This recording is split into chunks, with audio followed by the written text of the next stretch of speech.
Welcome to the Lifestyles Unlimited Real Estate Investor Radio Show, a real estate investment program. Listen and learn how to use real estate to build wealth and passive income streams for you and your family. We bring you experts every day to discuss and answer your questions on everything from single-family homes all the way up to 600-plus unit apartment complexes. And now, the Lifestyles Unlimited Real Estate Investor Radio Show. Good afternoon, and welcome to the show. This is Andy Webb with Lifestyles Unlimited, and as always, we are working on your financial freedom. Hey, for today's show, I want to start with 30,000-foot view, right? I want to start with a big picture, and then over the course of the show, we're going to dial it in. We're going to dial it in, and we're going to take a very narrow focus on a very specific part of the real estate investing process. So big picture, I want to start by looking specifically at single-family investing. And I want to make sure that you understand how we make money. We make money 5 ways. We're going to talk about those very briefly. And then I want to talk just a little bit about the primary model that we use as single-family investors, as members at Lifestyles Unlimited. That's going to be the big picture. And talking about that model is going to set the stage for then dialing it in a bit and taking that narrower focus. What I want to do then is dive into the settlement statement. Okay, I'll tell you what that is later. Well, actually, let me just tell you now that it's that document that you get when you go to close, right, in advance of closing. And it essentially shows you where the money's coming from, where the money's going, right, line items, essentially. And that's part of the closing process. And what I want to do then is discuss some of the ways that you can save money at the closing table and even make money. Really, even make money. I'm going to give you basically a tax strategy that you can use at this time of year. Call it a year-end tax strategy to help you actually possibly make as much as a few $1,000s on your next single-family deal, right? There are a couple other things we'll talk about that'll help you save some cash and ultimately improve your return on investment, right? Again, primarily through lower cash out of pocket. Money you keep is less into the deal. And of course, that extra cash, especially from that tax strategy, can really help you as a one-off. Now, if you've not caught the show before, I want you to understand Lifestyles Unlimited is an education and mentoring group. And what we do is we focus on helping you achieve your financial freedom that I mentioned in the opening of the show. We want to see you retire in 5 years or less. Okay. And we do that by using 2 very specific investment vehicles. Number 1, we already mentioned, that's the single family house, right? Or rental house. Number 1. Number 2, multifamily apartments, right? Taking down apartment complexes. Now we're not going to get into that today. We're going to focus on those single family houses. And just so you know, Andy Webb, I am a member at Lifestyles Unlimited. I have been since March of 2012. And since we joined, we went down the single family track. I'm a single family investor. I'm in the Dallas-Fort Worth area. And we did just that. We achieved our financial freedom just by building a portfolio of single family houses, right, over time. We retired my wife, in fact, in 3 years from starting.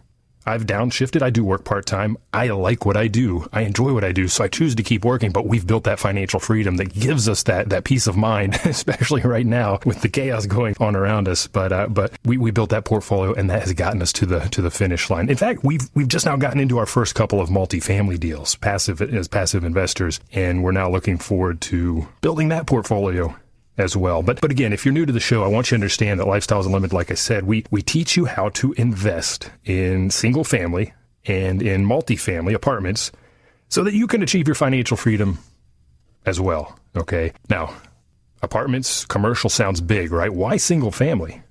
Why single family? Why do we do that? Why did I choose to do that? Well, look at this. You make money 5 ways, as I already mentioned. Okay. And I want to make sure you understand that because, again, that's the big picture.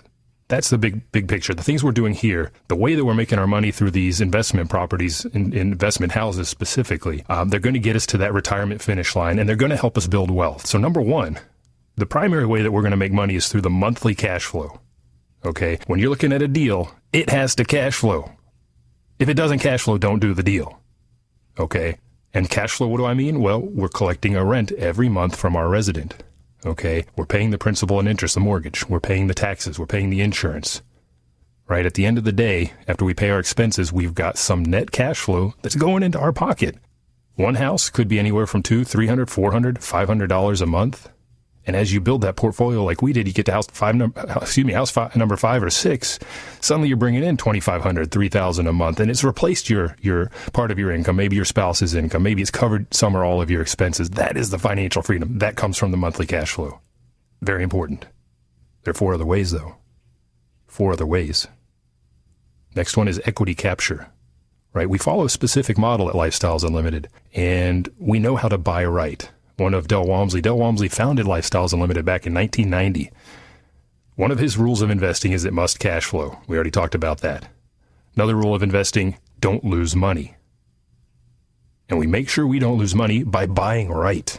And we're typically targeting assets that are distressed in some way. Either the asset itself is distressed because it's just run down, it's in poor shape, it needs work, or the seller is distressed. Think about the pandemic, all the job loss. Everyone's hurting. A lot of people out there are hurting right now. It's unfortunate, but that could turn into that distressed seller situation. There's a moratorium right now on foreclosures, which is good for people, perhaps, if they can get their situation cleared up. But you may see come at the end of the year that there are a lot of distressed sellers out there. So we go in, we make an offer, and we get a discount. And because of that discount, we've captured equity immediately. Number 3, we get the house fixed up. Right? Best product, best price is our motto. We're going to fix everything that we think needs fixing or could break in the next couple of years. And we put the best product on the market. We market it at the best price, and we get the best people. We get them in there very, very quickly. And they start to pay that rent. They pay it on time. I have had no problems during the course of the pandemic with any of my residents paying rent. We've collected everything in full. And as they pay my rent, I pay my mortgage, and I see my equity build up through that principal pay down. Number 3. Number 4, well, natural appreciation. It happens. We've seen it over the last decade here in Dallas-Fort Worth and across Texas and across the nation. It's tremendous. Appreciation. And finally, there are tax advantages. Now, we're going to talk, like I said, later in the show about one tax strategy that you can follow that can net you several $1,000s at the end of the day when you close on a house this very time of year. So stay tuned. We'll get to that. You're listening to the Lifestyles Unlimited Real Estate Investor Radio Show. This is Andy Webb. We'll be right back.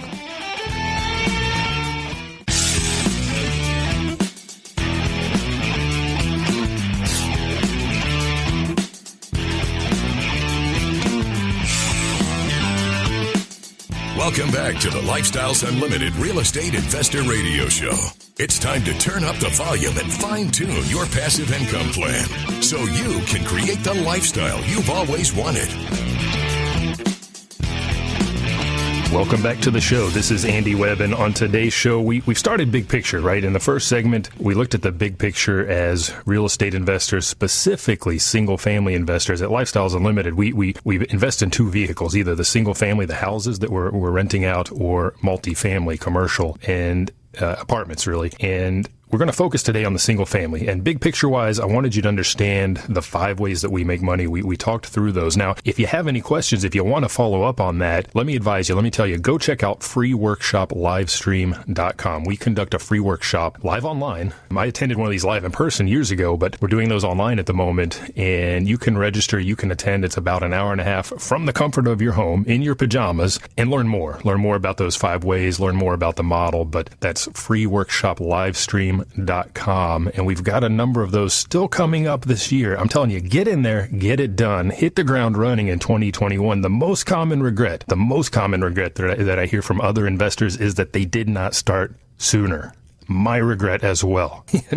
If I'd known what I know, if I knew what I know now, I would have done this back in my 20s easily.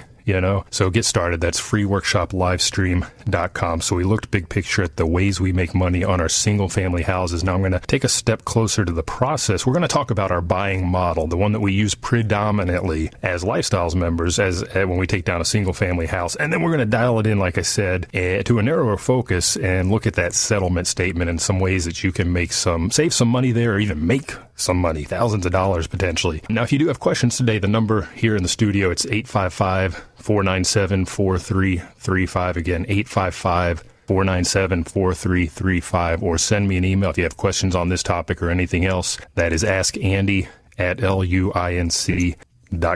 Now, when we go out and we buy a house, I already told you when we were talking about the cash flow and the equity capture that we're targeting assets or sellers that are typically distressed. Not always, but commonly. Okay. And let's talk about that process in particular because it's very unique. And let's say the asset is distressed. It needs work.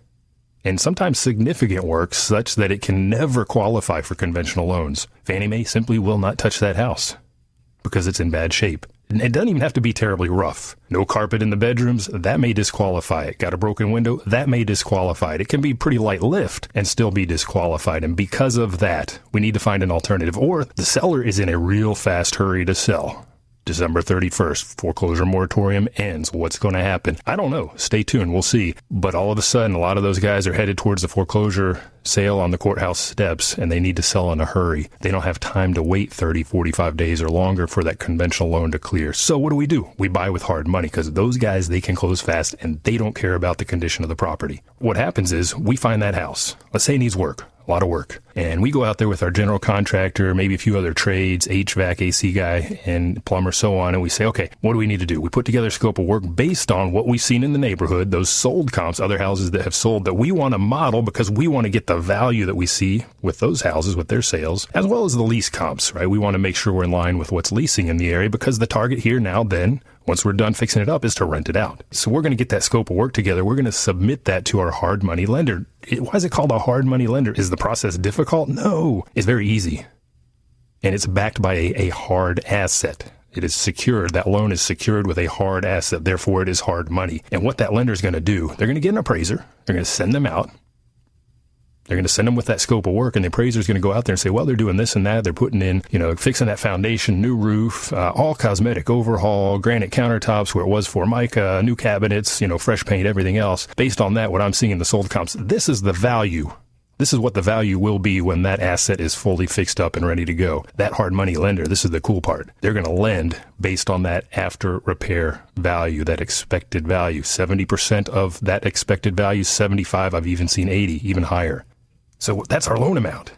And because of that, we're able to take down that asset that's going to cover our purchase price and possibly some or maybe even all of our renovations. Depends on your spread. So that's our process. We buy with hard money. We've got our scope of work, so we get our crew in there once we've closed and they fix it up. They do the renovations. We're not doing them. They're doing them because they're doing it higher quality work than I'm ever going to do and a heck of a lot faster. And once the renovations are done, we get the place rented out. And parallel to that, we also go through a refinance because we are in a hard money loan. It is high interest. And we don't want to sit in that thing too long. We never do. We refinance out into that conventional loan that we could not qualify on the basis of the property for before. So we refi into that conventional loan, 30-year term, fixed rate. Amazing interest rates right now. Sub 3%, maybe. 3 and some change. Talked to an investor the other day that just got 2.75%. So who doesn't want to lock that in? That is an amazing inflation hedge. So as part of the process, you see, we go through 2 closings. We close when we buy with that hard money. We fix it up, get it rented, and then we refinance and we have a second close. But here's the cool thing. With this model, we wind up having way less cash out of pocket using this model than we would by going straight conventional, by buying with 20% down and then doing the renovations. And in spite of 2 closings. It's amazing. I did a deal a few years ago by way of example. I analyzed both sides. What if I just go straight conventional? I'd be $25,000 out of pocket. So I went hard money. It was a very minor lift, then did the refi on the back end. We were around 10, 12K out of pocket, half the money into the deal. So that's why we do it. Now, 2 closings.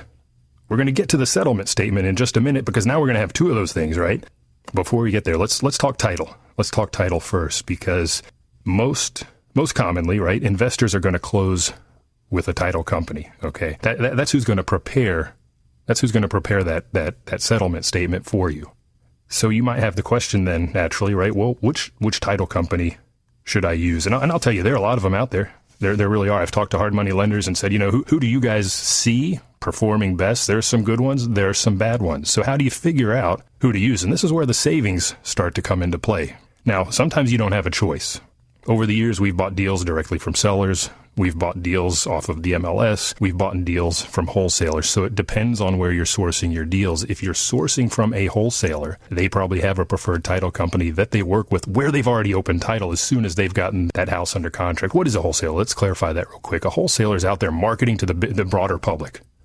They're doing that legwork for you, essentially. They're finding those discounted deals. They're getting them under contract. And then they're marketing that contract to you, They're selling a contract essentially, and you pay an assignment fee and you buy that contract from them, which then allows you to close on that property instead of them. So because of that, they've already opened title. They have their preferred title companies where they know things are going to go smoothly, where they know the costs are going to be a little bit lower. So you're going to be bound to that. If you're buying off the MLS, very commonly, and when I say MLS, that's where the real estate agents go to market properties, very commonly, they're going to have a preferred title company.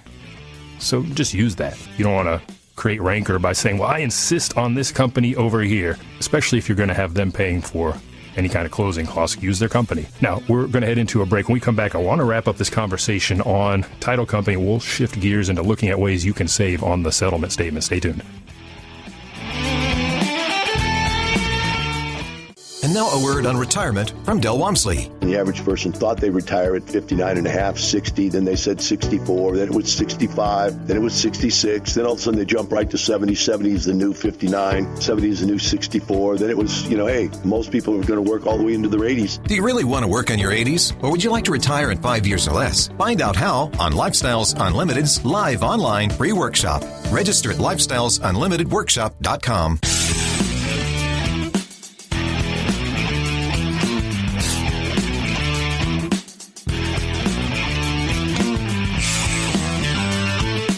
We're back with the Lifestyles Unlimited Real Estate Investor Radio Show. We're here to answer your questions and help you become financially free. Welcome back to the show.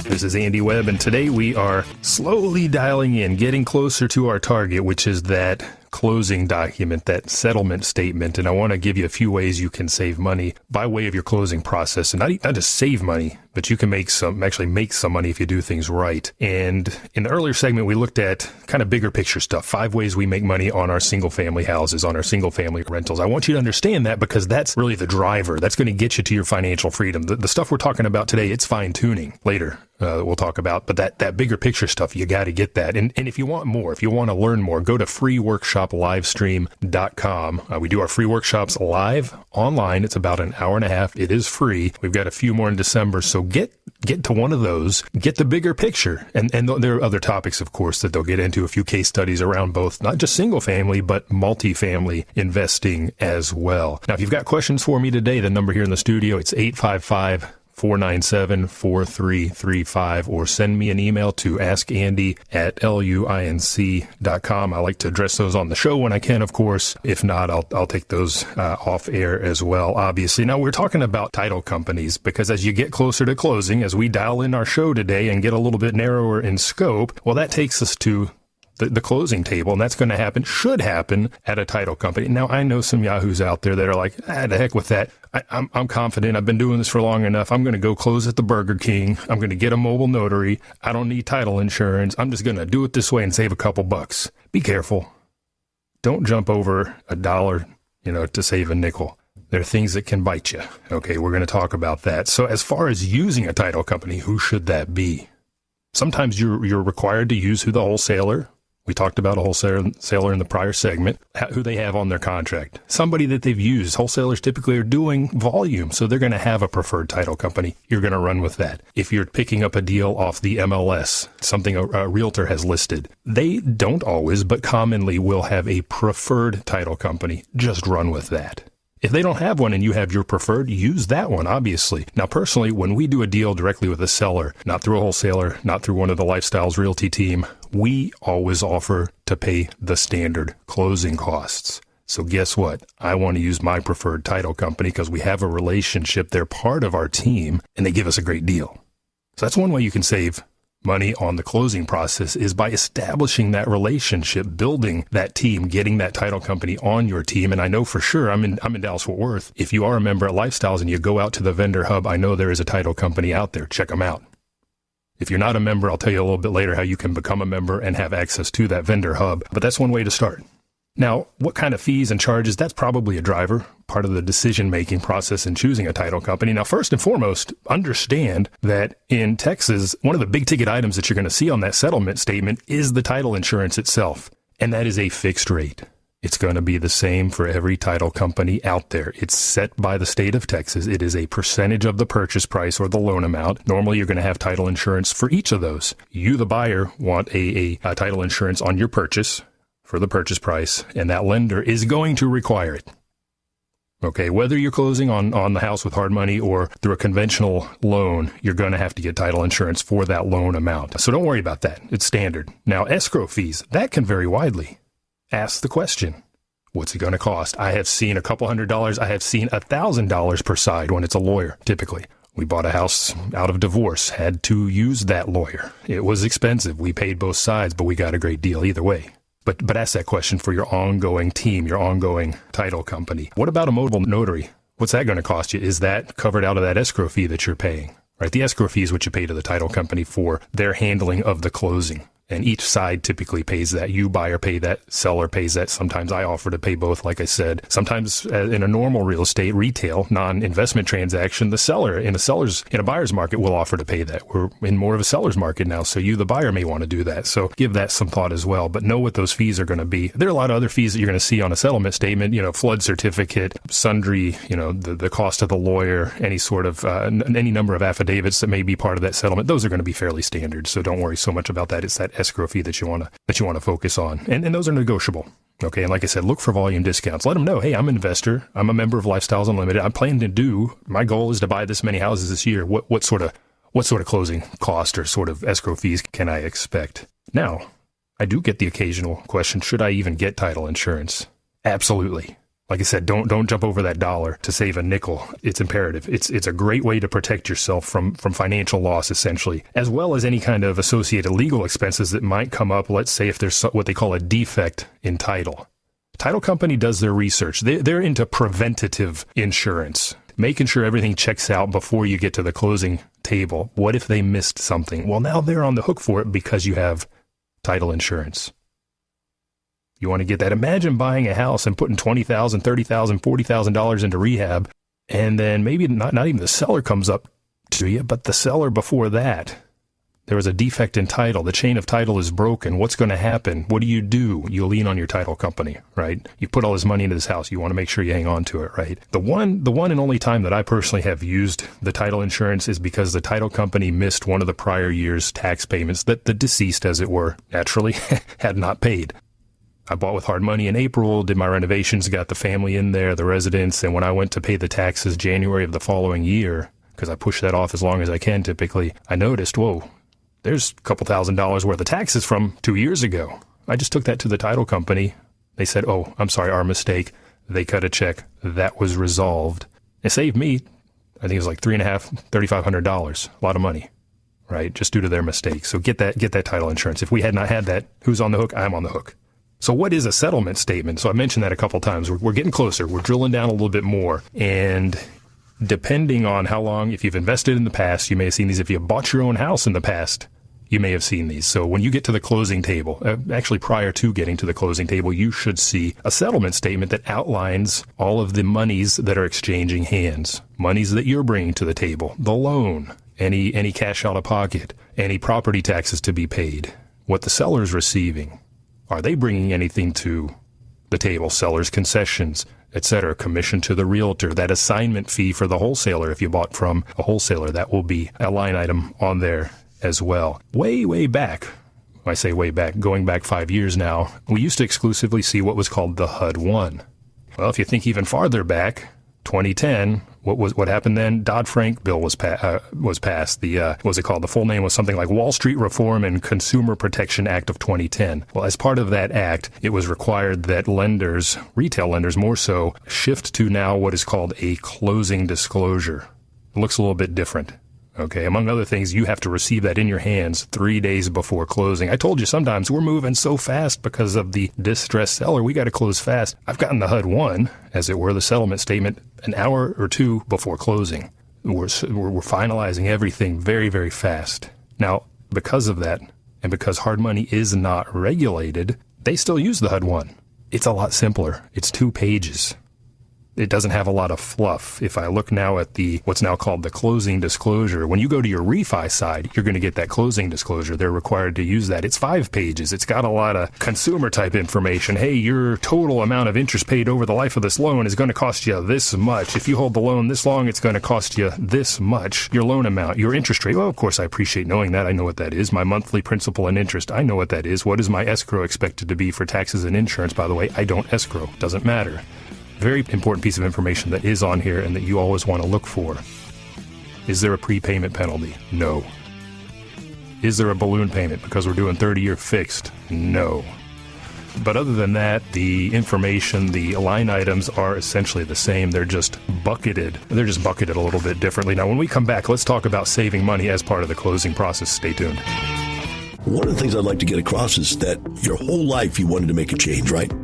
But you never had the time. This might be it, because we have online education that you can get involved in. We're now going to bring the free workshop to the entire country and really the world. Anybody who is interested can participate in that. We're going to live stream that free workshop and have people online with you on the live stream, talking with you, answering questions, interacting. You're really going to get a great feel for the Lifestyles community from this. And you can register for that. So if you want to find out about us, this is a great way to take a look at us and what we do. Lifestyles Unlimited has been helping people succeed since 1990. Join us for our free online real estate workshop and learn the 7 principles we teach to run our businesses and provide for our families. Register at lifestylesunlimitedworkshop.com. That's lifestylesunlimitedworkshop.com.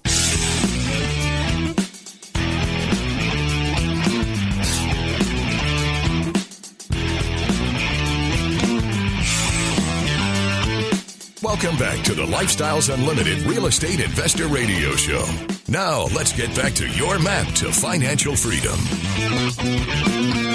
Welcome back to the show. We are in our final segment here, and we've been slowly dialing in, getting more and more focused during the course of the show. If you missed the earlier part, we started out talking about buying single-family houses, the ways that we make money there, and we talked about the process. And as part of the typical process we're using at Lifestyles Unlimited, we're closing twice. We're closing when we buy using hard money. The house needs work, so we can't get a conventional loan. We buy with hard money. We fix it up, and then we refinance out of that hard money into a conventional long-term, 30-year, fixed-rate, wonderful, wonderful interest rate loan right now. Buddy of mine just got one for 2.75%.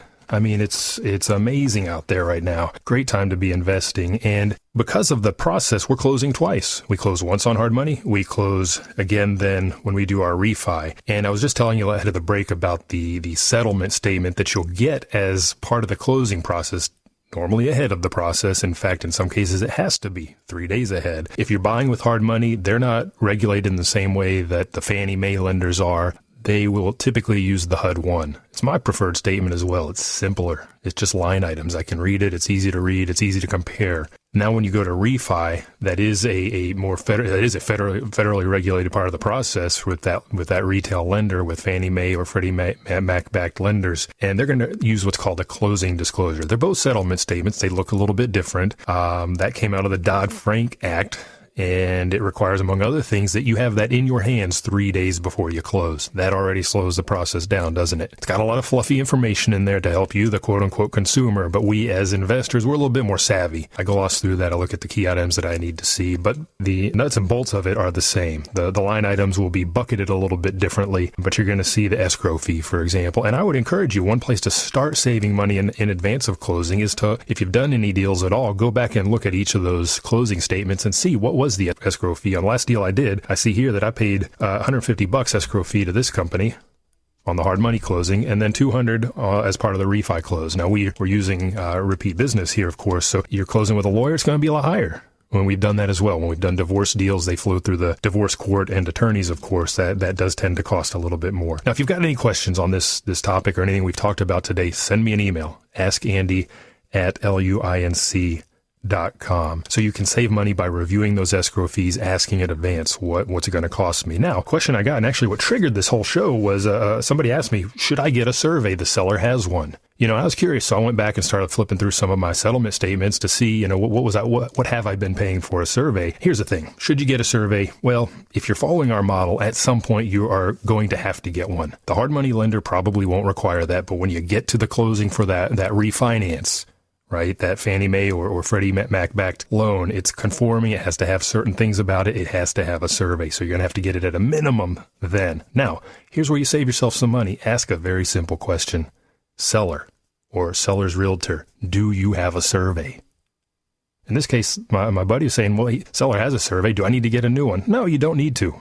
Ask your title company, of course. They may say, well, that one's a little bit old. We may want to have you go ahead and get a new one. But commonly, no. A lot of folks haven't bought their houses all that long ago, or what I'm seeing a lot of now, maybe they bought their houses 50, 60, 70 years ago, but with all the equity that we've seen, all the appreciation, what are they doing? They're going out and doing cash out refis.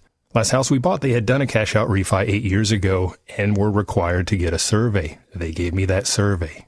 It's that simple. Saved me $300, $400, $500, whatever the going rate of the survey company is now, somewhere in that range. All I had to do is say, seller, here's what's called a T47 affidavit. You just need to tell me, sign, attest that no changes have been made to that survey in that time, and we're good to go. That's all it took. Right. And commonly on those older homes, right, you're buying that house that still has the chain link fence that was put into place 50, 60, 70 years ago. Nothing's changed. It's a platted property. Very simple to run with that. Some investors, what they'll do to save money is instead of getting that at the hard money close, they'll wait to the refi on these type of platted properties. And because what we're seeing of late is so much appreciation in the market that they're getting a higher value than expected on the refi. So they'll just roll that cost of that survey in to the refi funding, the cash that they're getting out of the deal. Now, if you're buying in a more rural area, what's called a meets and bounds type property, that's how they're legally described, starting at point X by the old oak tree down by the river, going 50 feet to the north, and then 57 feet to the northeast to the little bar that's, hanging from the tree there, so on and so forth. You're going to have to get a survey, period, and you should. Out there in the country, things tend to change a little bit more. So that's one way, though, to save on the closing is just ask that seller, do you have a survey? Ask your title company, is this sufficient? Get that T47 affidavit done. The title company will handle that for you. And you've saved $300, $400, $500 right there. Now you've gotten to the closing. You've got that settlement statement. You've signed it. Your seller has signed it. Remember, we talked about the 5 ways we make money. We buy right and we capture equity by getting good deals, right? By getting discounts. So if you're buying below market and below the current tax valuation, it is typically enough to just simply go down to your appraisal district with that settlement statement, point to the line on the HUD-1. It's item 101, contract purchase price, $80K. Get it lowered. It's that simple. Half the time I don't have to provide pictures. I don't have to provide contractor estimates, none of that stuff. So if you're buying a house and the expected repair value is $180,000, it's on the tax rolls at $150,000, and you bought it for $80,000, just show them that settlement, get it dropped. And here's something that's interesting as well, something to think about. If you are buying from a wholesaler, what did I describe earlier in the show? They are typically putting some form of assignment fee on top of the purchase price that they have negotiated with the seller. So let's say they negotiated $80,000 with the seller. It's a smoking deal. It's going to value at $180K. So they decide, well, I think I can probably get away with a $20,000 assignment fee. I've seen them that high. If the numbers work, the numbers work. Don't worry about it. Don't sweat it. Don't have a scarcity mentality. We talked about that 2 weeks ago. If you're approaching this with an abundance mentality, you understand that the pie, it gets bigger and it can get bigger. Don't worry about what they're earning. Numbers work, the numbers work. But here's the thing. This wholesaler's got that under contract for $80,000, charging you $20K. In your mind, you're paying $100,000 for that property. And you are. You certainly are. But now, here's what happens. On your settlement statement, it's going to show line 101, contract purchase price, $80,000. That is what is on the underlying contract that wholesaler negotiated. $20,000 assignment fees called out separately on a separate line item. All you do is you highlight line 101, $80,000, circle it, underscore it, hand that to the appraisal district. They're not going to pay attention to the commission to the realtor. They're not going to pay attention to the assignment fee to the wholesaler. Boom, you've just knocked an additional $20K off of that property. And if your tax value or tax rate is 3%, that's a $600 savings right there.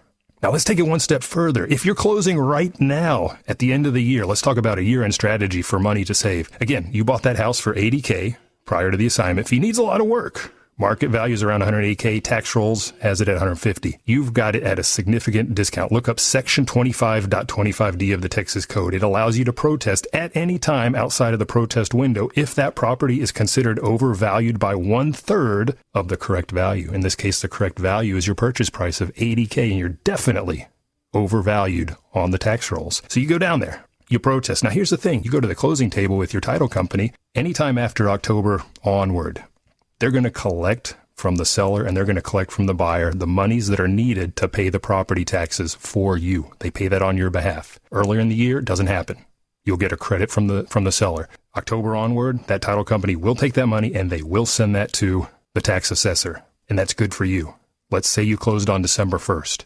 And we said that house is on the tax rolls at $150,000, 3% tax rate. That's a tax bill of $4,500 for the year. They're going to prorate that to the seller and to the buyer. If you're closing on December 1st, seller's been in there for 11 months. Their portion of the tax bill is going to be $4,130. Yours, you pay the rest for December, $370. Now you go down after closing next day. You protest. You show them that settlement statement. You've highlighted, circled, underlined that $80,000. They say, no problem. They reduce the tax value for that year to $80,000 from $150,000. Now the tax bill has dropped from $4,500 to $2,400. If you're missing the numbers, this show will be archived. Go to lifestylesunlimited.com, click on the radio tab, give it another go. But here's the beauty. The seller just paid $4,130 to the tax man. You've just got your value lowered. Taxes are now equated to $2,400. Over time, you've protested. That value is going to work its way through the system from the appraisal district to the tax assessor, and you're going to get a refund. A refund will be issued for the balance. $2,400, right? Boom. Net out that $370 that you paid at closing. You just made $2,000 by the simple act of protesting that tax valuation. It's that simple. Tax strategy for year-end closings if you're closing from October onward. Hey, I hope that helps you. I hope you've gotten a lot of great information today. You've been listening to the Lifestyles Unlimited Real Estate Investor Radio Show. And remember, if you want to learn more, go check out freeworkshoplivestream.com. You'll hear about the 5 ways we make money, much, much more. And see if the investing is for you. Great way to get retired. Thank you for listening. This is Andy Webb. And remember, it's not the money, it's the lifestyle. You have a good afternoon. The Lifestyles Unlimited Real Estate Investor Radio Show is for entertainment purposes only. Please consult a professional regarding your personal investment needs. Nothing presented on the Lifestyles Unlimited Real Estate Investor Radio Show constitutes an endorsement, recommendation, offer, or solicitation to buy or sell any product or security.